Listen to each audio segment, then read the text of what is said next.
పరిశుద్ధ గ్రంథమైన బైబిల్ నుండి అపోస్తలుల కార్యముల గ్రంథం 22వ అధ్యాయం మొదటి నుండి కొన్ని వచనాలు తేటగా చదువుకున్నాం. అపోస్తలుల కార్యముల గ్రంథం 22వ అధ్యాయం మొదటి నుండి. సహోదరులారా, తండ్రులారా, నేనిప్పుడు మీ ఎదుట చెప్పు సమాధానమును ఆలకించుడి. అతడు హెబ్రీ భాషలో మాట్లాడుట వారు విని ఎక్కువ నిశ్శబ్దముగా ఉండిరి. అప్పుడు అతడు ఈలాగు చెప్పసాగాను, నేను కిలికియాలోని తార్సులో పుట్టిన యూదుడను.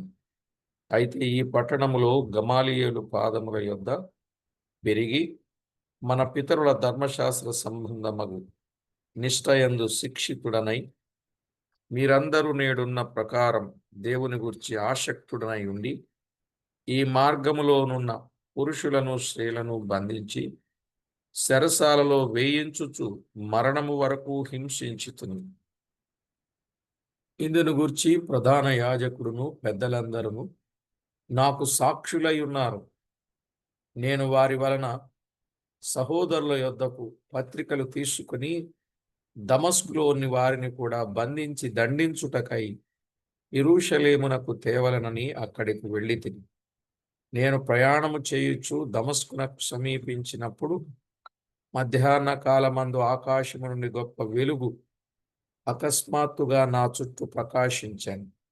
నేను నేల మీద పడి, సౌలా సౌలా, నీవెందుకు నన్ను హింసించుచున్నావని నాతో ఒక స్వరము పలుకుట వింటిని.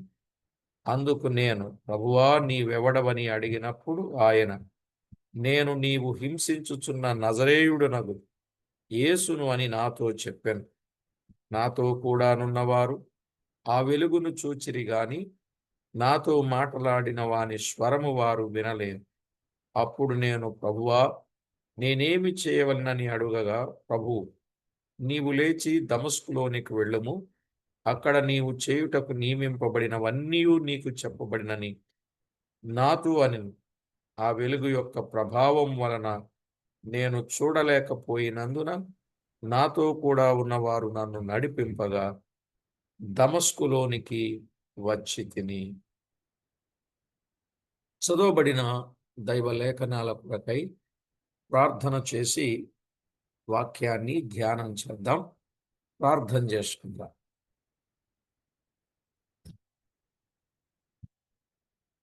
కృపా కనికరములు గల మా దేవ, కరుణావాత్సల్యములు కలిగిన మా ప్రియ ప్రభు, అద్భుతకరుడా, ఆశ్చర్యకరుడా, ఆలోచనకర్తమైన మా ప్రభు, మీ గణనామమునకు వేలాది వందనాలు, కోటానుకోట్లు స్తుతులు స్తోత్రాలు చెల్లిస్తున్నాం. చదవబడిన వచన భాగములను దీవించండి. ఈ 22వ అధ్యాయంలో ఉన్న విలువైన విషయాలు తేటతెల్లం చేసి నామమునకే మహిమ ఆపాదించుకొనమని, తోడయుండి కాపాడమని కోరుచు ఉన్నాం. మా ప్రియ ప్రభువా, మహిమార్థమై మాతో మీరు ముచ్చటించే ప్రతి సంగతిని బట్టి కృతజ్ఞతలు చెల్లించుచు, ప్రతివారి హృదయాలలో మీ వాక్యమును సంపూర్ణముగా నింపి మీకు రావలసిన ప్రభావం ఆపాదించుకొనమని కోరుచు, మా ప్రాణనాథుడు ప్రియుడైన యేసుక్రీస్తు అమూల్యమైన నామమున స్తోత్రము చెల్లించి స్తుతించి ప్రార్థించి వినయులమై వేడుచున్నాము తండ్రి. ఆమేన్. ప్రభునందు ప్రియులారా, చదవబడిన దైవలేఖనములో నుండి కొన్ని అమూల్యమైన సంగతులు మనం జ్ఞాపకం చేసుకుంటూ వస్తున్నాం. అపోస్తలుల కార్యముల గ్రంథం 22వ అధ్యాయంలో ముఖ్యముగా యెరూషలేములో పౌలు ఇచ్చిన సాక్ష్యం. యెరూషలేములో పౌలు ఇచ్చిన సాక్ష్యం. ఇందులో క్రీస్తు ప్రభు కూడా స్పష్టంగా కనపడతాడు. పౌలుకు బయలుపరచబడిన క్రీస్తు. పౌలుకు బయలుపరచబడిన క్రీస్తు. పౌలుకు బయలుపరచబడిన క్రీస్తు. ఇందులో భాగములు 1 నుండి 21 వచనం. అంటే ఇందులో 30 వచనాలు ఉన్నాయి. దాదాపు 30 వచనాలు కనబడుతున్నాయి.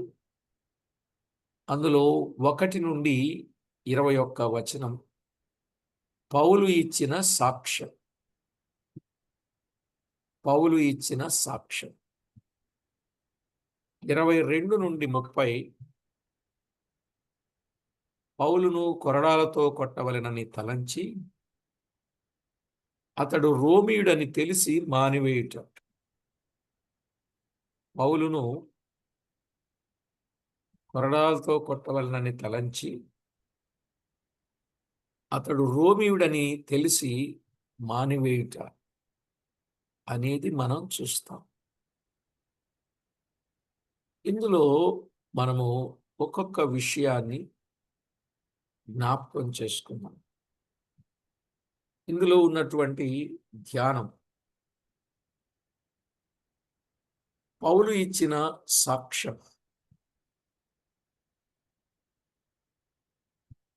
ఆ యూదులు పౌలు పట్ల హానికరముగా ప్రవర్తించినను పౌలు వారిని ఎంతో గౌరవంగా సంబోధించుచున్నాడు.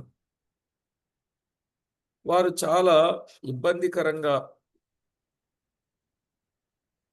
ఆయన్ని ఇబ్బంది పెట్టిన పౌలు వారిని ఎంతో గౌరవంగా సంబోధిస్తున్నాడు. కారణం ఏమిటంటే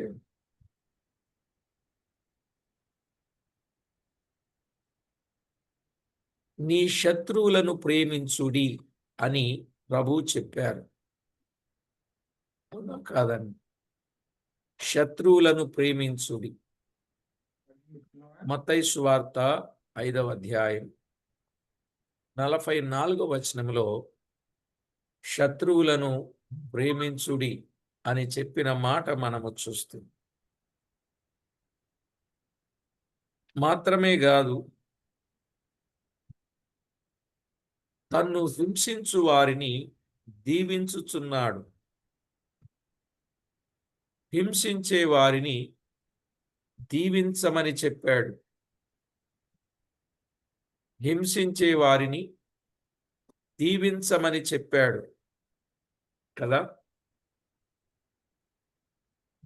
రోమాపత్రిక 12వ అధ్యాయం 14వ వచనం. రోమీలకు రాసిన పత్రిక 12వ అధ్యాయం 14వ వచనంలో, అలాగుననే కొరింథీయులకు రాసిన మొదటి పత్రిక 4వ అధ్యాయం 12వ వచనం. ఈ 22వ అధ్యాయంలో పౌలు ఎంత తేటగా, స్పష్టంగా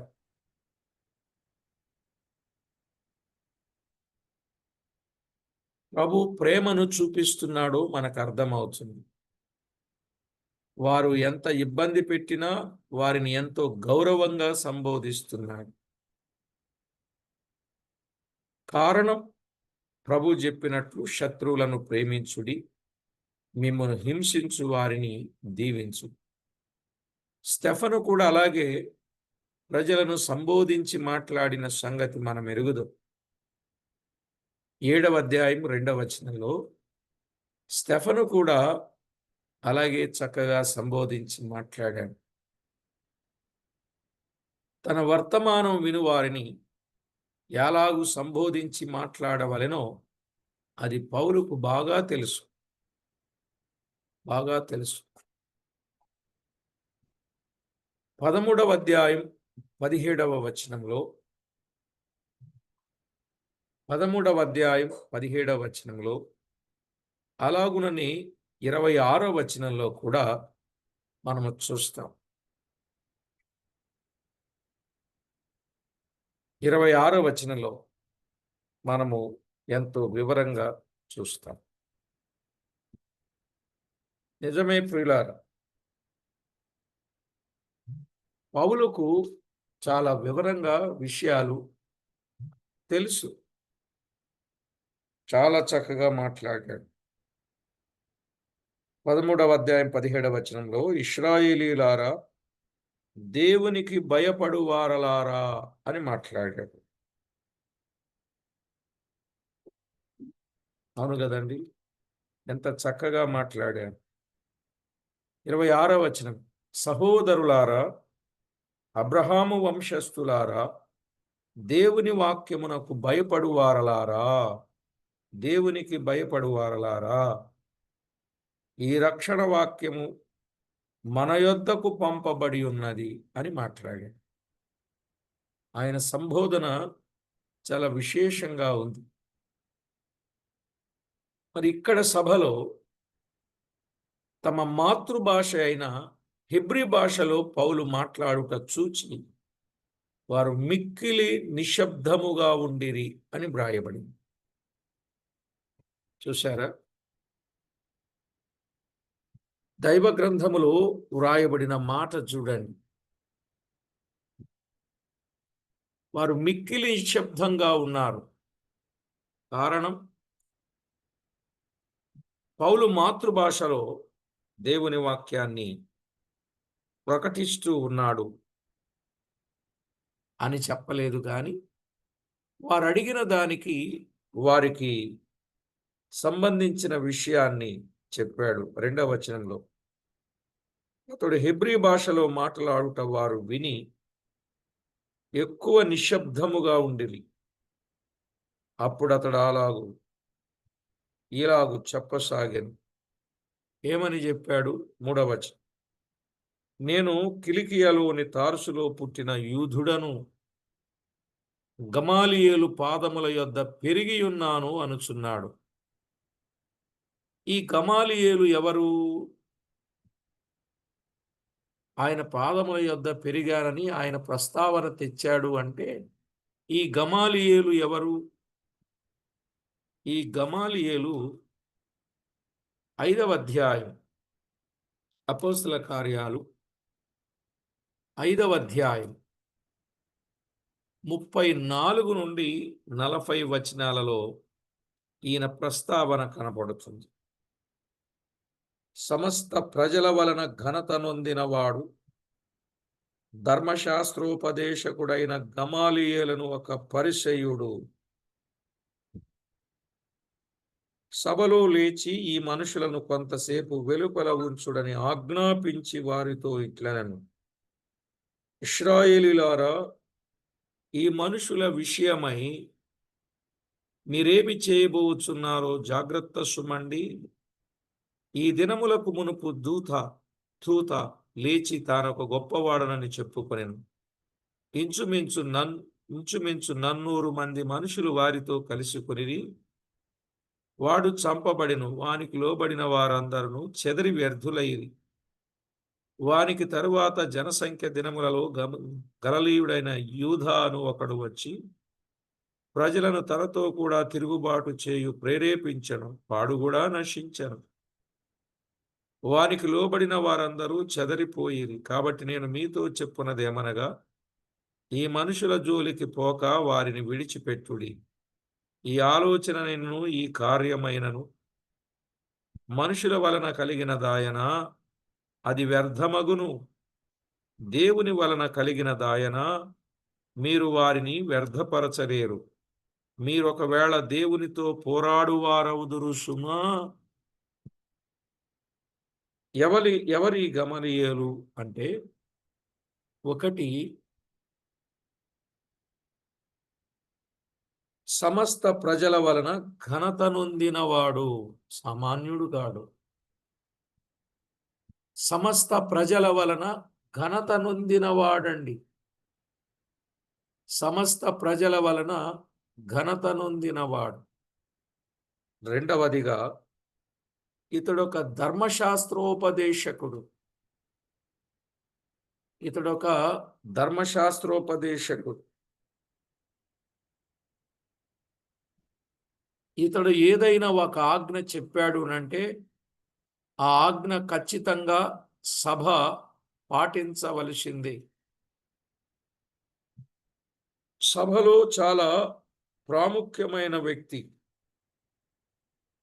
ఇతడు ఒక పరిసయ్యుడు. మూడవ మాట, పరిసయ్యుడు. మహాసభలో లేచి మాట్లాడడానికి అర్హుడు. మహాసభలో మాట్లాడుటకు అర్హుడు. 4 సంగతులు. మహాసభలో మాట్లాడుటకు అర్హుడు.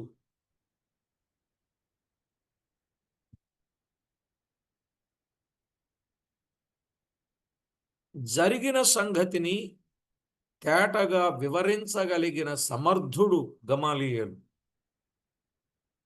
జరిగిన సంగతిని తేటగా వివరించగలిగిన సమర్థుడు గమలియేలు.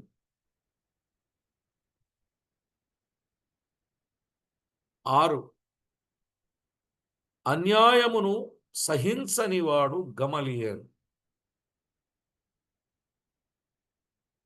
అన్యాయమును సహించనివాడు. ఇక్కడ అన్యాయం దానికి అర్థమైపోయింది. అందుకే పాత సంగతులను, పూర్వము జరిగిన సంగతులను జ్ఞాపకం చేస్తున్నాడు. తూతా తూదా అనేవాడు లేచి ఏం చేశాడో, వాడు చంపబడితే వాని శిష్యులు ఏమైపోయారో అర్థమైంది. యోధా అనేవాడు కూడా లేచి జనులను ప్రేరేపించి అతడు కూడా చనిపోగానే ఈ సంగతి ఏమర్థమైందో చెప్పాడు.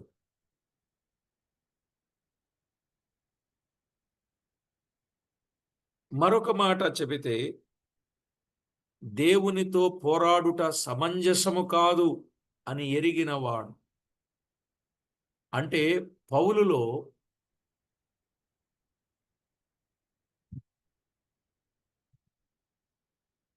ఉన్న సంగతి ఇక్కడ మనం చూడొచ్చు. అంతకుముందు పేతురు అలాగే ప్రభు పిల్లలలో ఉన్న విశ్వాసమును గుర్తించినవాడు. పేతురు అలాగే ప్రభు పిల్లలలో ఉన్న విశ్వాసాన్ని గుర్తించినవాడు. ప్రభు పిల్లలలో ఉన్న విశ్వాసాన్ని గుర్తించినవాడు. 7,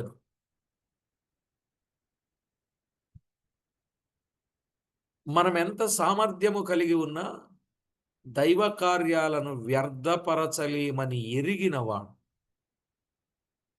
దైవ కార్యాలు వ్యర్థపరచలేను అని ఎరిగినవాడు.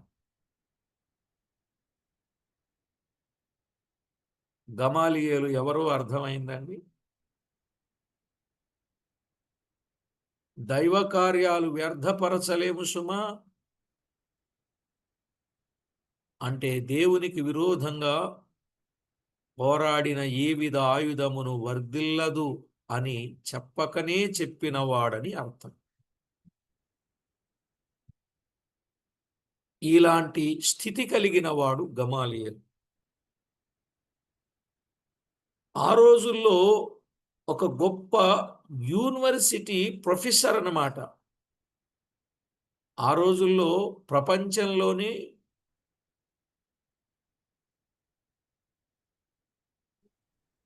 ఈయన పనిచేసే యూనివర్సిటీ ఒక ఉన్నతమైన స్థితిలో ఉన్న యూనివర్సిటీ. ఒక గొప్ప స్థితి కలిగిన యూనివర్సిటీలో ఈయన పనిచేస్తూ ఉన్నాడు. అలాంటి గమాలియేలు పాదముల యొద్ద పెరిగినవాడు పౌలు లేదా సౌలు.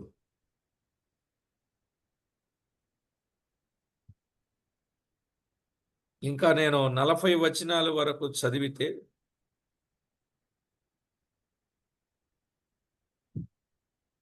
5వ అధ్యాయం 40వ వచనం.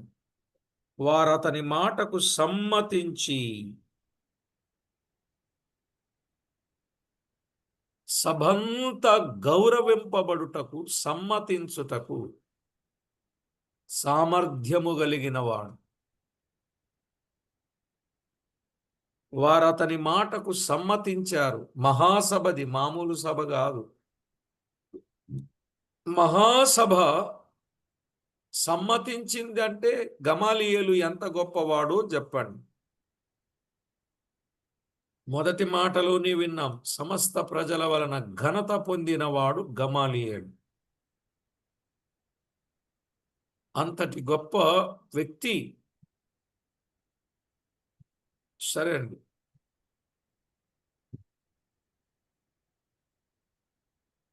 22వ అధ్యాయం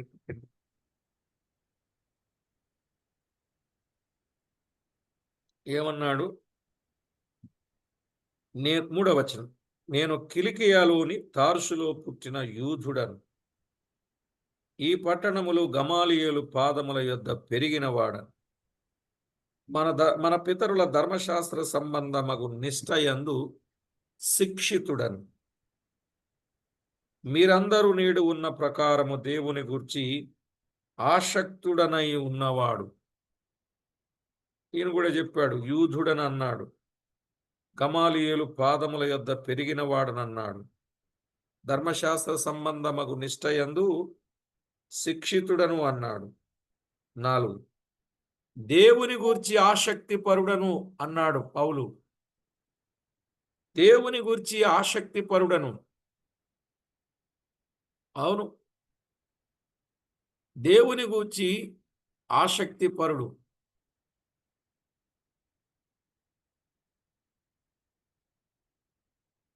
అనే మాట చూస్తున్నాం.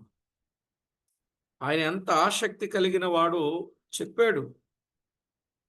రోమాపత్రిక 10వ అధ్యాయం 2వ వచనం. రోమాపత్రిక 10వ అధ్యాయం 2వ వచనం. వారు దేవుని యందు ఆసక్తి గలవారని వారిని గూర్చి సాక్ష్యమిచ్చుచున్నాను.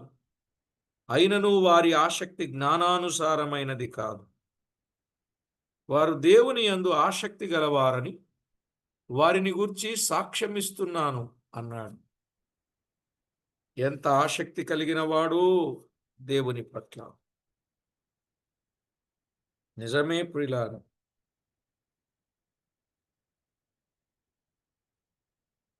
గలతీ పత్రికలో 1వ అధ్యాయం 14వ వచనంలో విశేషాసక్తి అంటాడు చూడండి.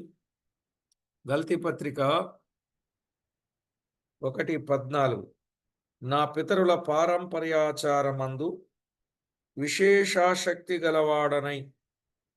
నా పితరుల పారంపర్యాచారముల యందు విశేష ఆసక్తి.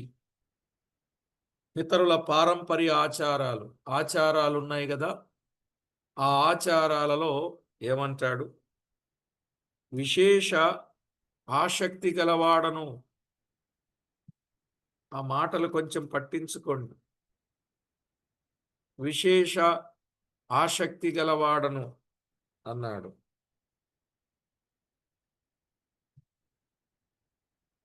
ఫిలిప్పీలకు రాసిన పత్రిక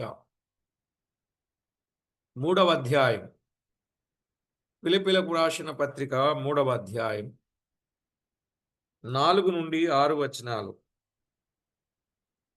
కావలియునంటే నేను శరీరమును ఆస్పదము చేసుకొనవచ్చును.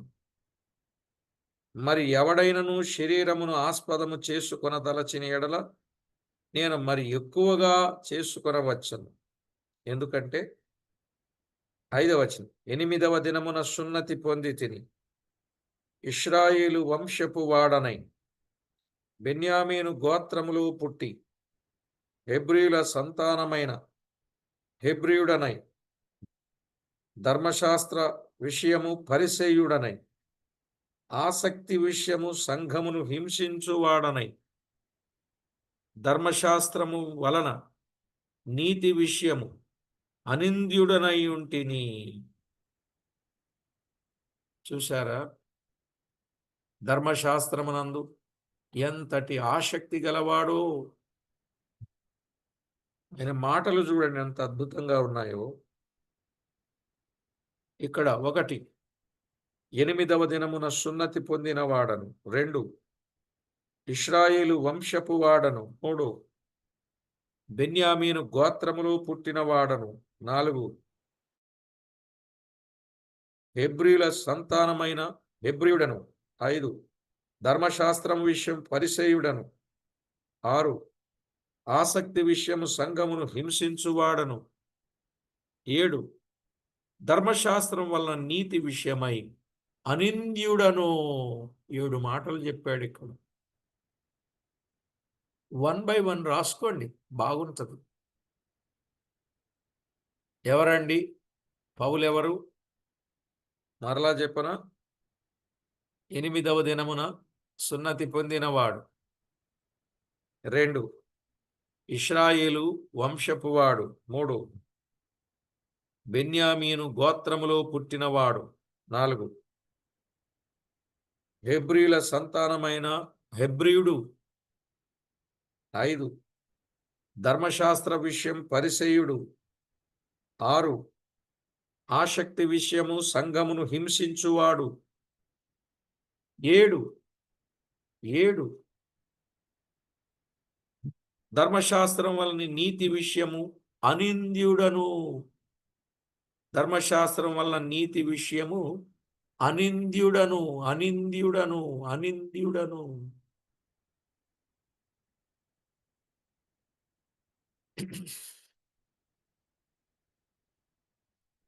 నిజంగా ఒక్కొక్క విషయాన్ని మనం ఆలోచన చేస్తున్నప్పుడు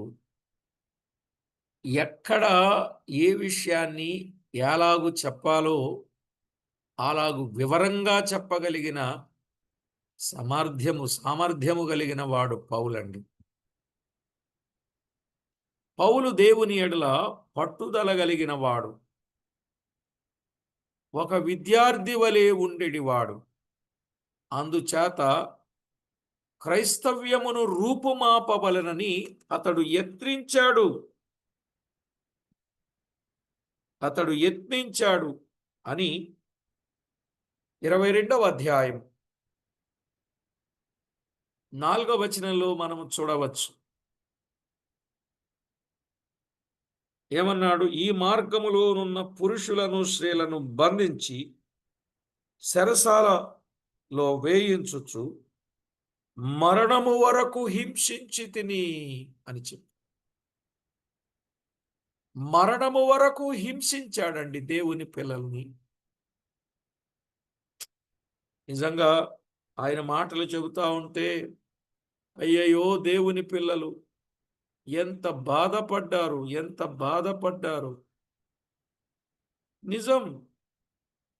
ఎంత హింసించిన వాడో తేటగా వ్రాయబడింది.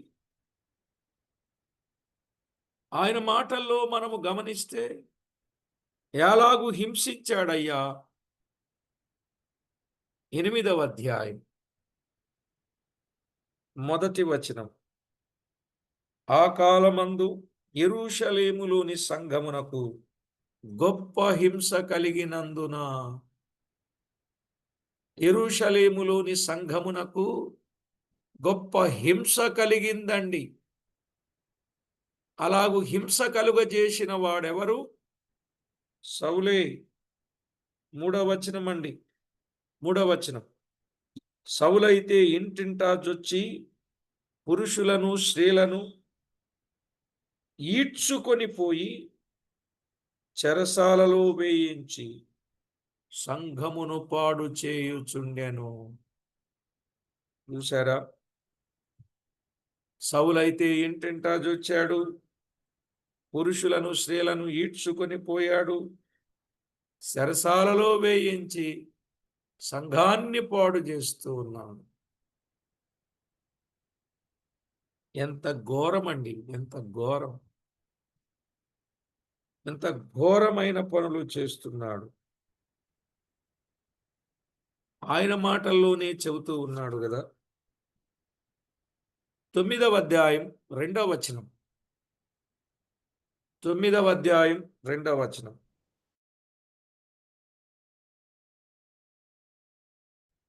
సౌలు ఇంకను ప్రభు యొక్క శిష్యులను బెదిరించుటయును హత్య చేయుటయును తనకు ప్రాణాధారమైనట్టు ప్రధాన యాజకుని యొద్దకు వెళ్ళి బెదిరించడం, హత్యలు చేయడం, తనకు ప్రాణాధారం. అర్థమైందండి? దైవ గ్రంథంలో వ్రాయబడిన మాటలు ప్రియులారా తేటగా గమనించాలి.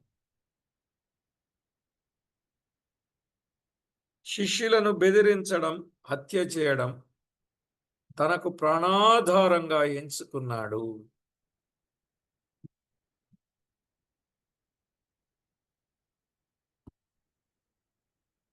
ఎంతటి ఎలాంటి ఆసక్తి కలిగిన వాడుగా ఉన్నాడో మనకు అర్థమవుతుంది. తిమోతికి ఒకానొక సందర్భంలో వ్రాస్తూ పత్రిక ఏమని చెప్పాడో చూడండి. తిమోతికి వ్రాసిన మొదటి పత్రిక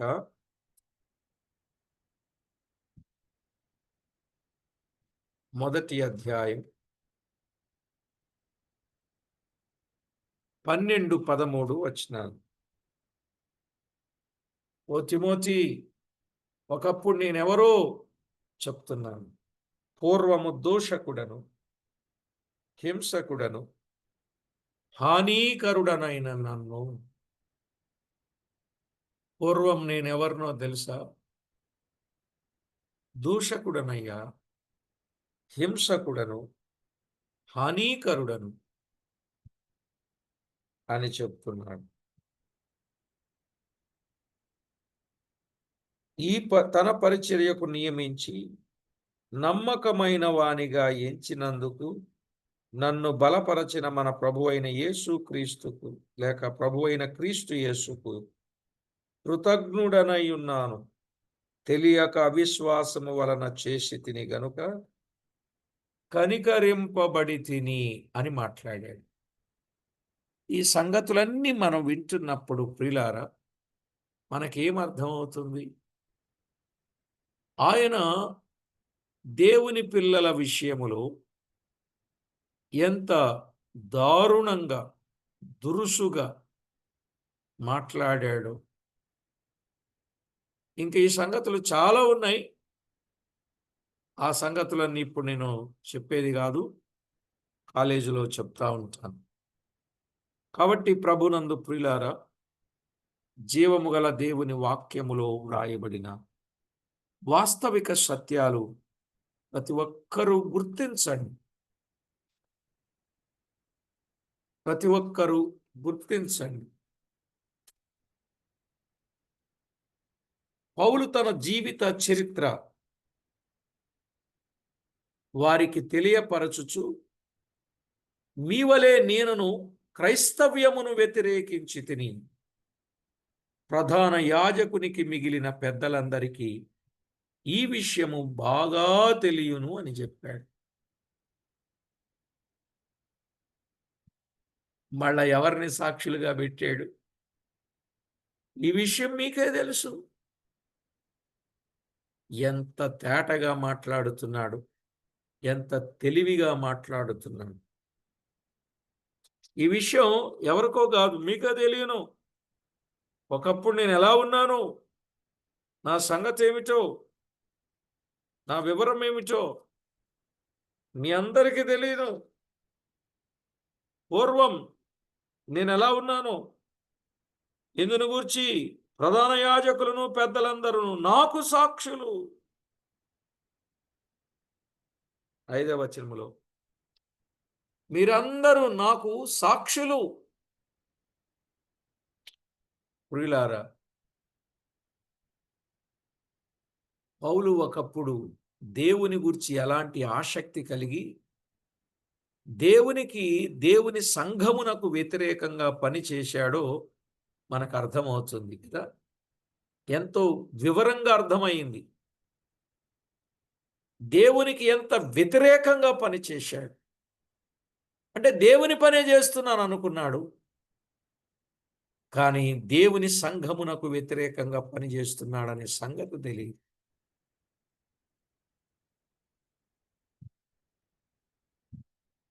ఒక విధంగా సంఘమునకు హింస కలుగజేసింది ఎవరు? సౌలా ప్రభువా? సౌలు ఆ? సౌలు సౌలా ప్రభువా? ఏ చెప్తే ఏమంటాడు అన్నట్టున్నారు మీరు. ప్రభు ఆ? ప్రభు